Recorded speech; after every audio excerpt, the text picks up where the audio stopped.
Hello, boys and girls. Mr. Common coming to you with a few things this morning.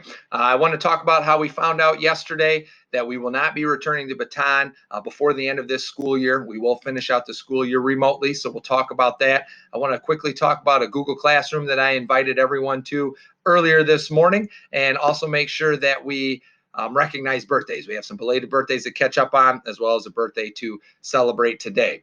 So I want to start talking about how we found out yesterday we are not going to return to baton before the end of this school year. So we have to finish the school year out remotely. This is something we have already been doing for a month, okay? And we're already getting better at it each and every day for the past month.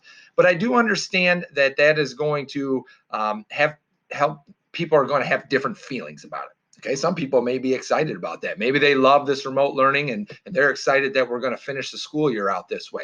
And I also understand there's going to be feelings of sadness or disappointment because you're not going to get back inside the building, be around your teachers, see your friends from class, or in the hallways or anything for the rest of this school year.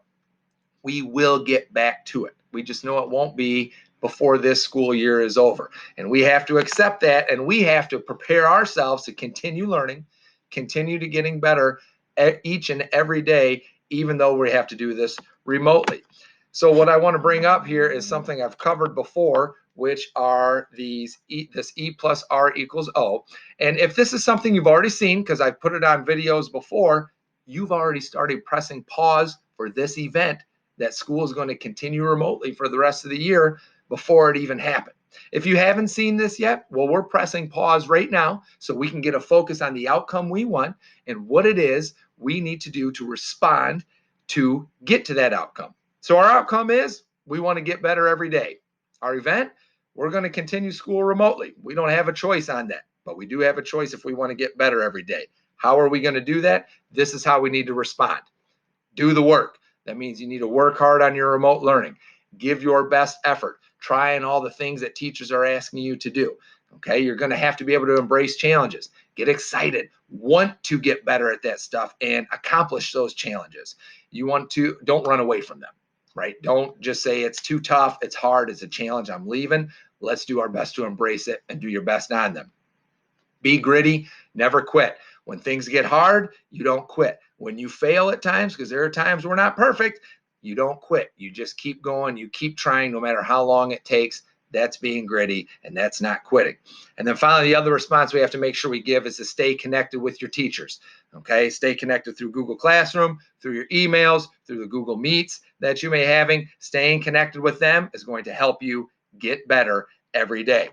The other thing we have to be able to do right now is live our BBO. Okay, the first belief says we need to be together. No, we're not together inside of Baton, but we are together going through this remote learning together. All right, so each one of us are doing that. We're still part of a team. And even if we don't like it ourselves, we still need to think team, not self, do our best, and work through this together. Have that relentless pursuit of growth to be the best version of yourself, and you have to own it right now.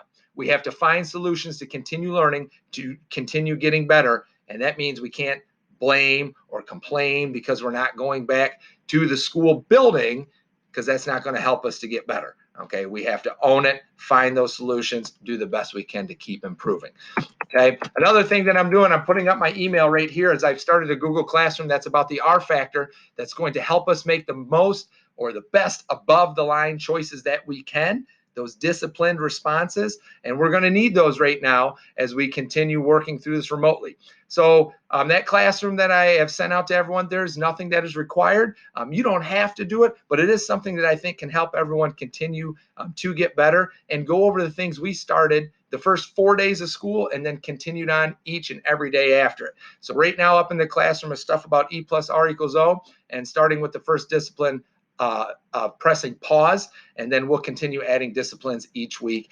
There's videos to watch, maybe just little comments that you can make. There's no grades or any pressure on it, but if you didn't get that invite, send me an email, and then we'll make sure that I get that sent out to you. I'm going to zip through the birthdays here real quick. We have several belated birthdays, so I want to say happy belated birthday to first grader Brody Heinzen, second grade students Olivia Finn, Abel Ram, Trinity Silverwood, third grade students Bea Poole and Matthew Morgan, and a very happy birthday today to third grade student Axel Ram. Here's the baton pledge. Go make it a great